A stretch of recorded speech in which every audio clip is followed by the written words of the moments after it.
நிறைய குடும்பத்துல போராட்டம் தாங்க முடியலன்னு சொல்றாங்க.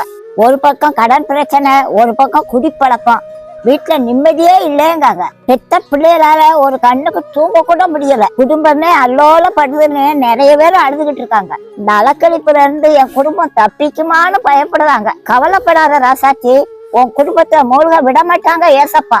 இயேசுவும் அவங்க சீடர்களும் படகுல போகும்போது பெரிய புயல் காத்து அடிச்சதுமா.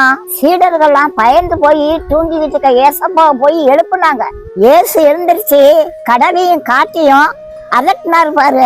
அப்படியே எல்லாம் அமர்ந்து போச்சு ராசாச்சி. உன் குடும்பத்தை அலக்கழிக்கிற அலையும் அடங்கி போகும் ராசாச்சி.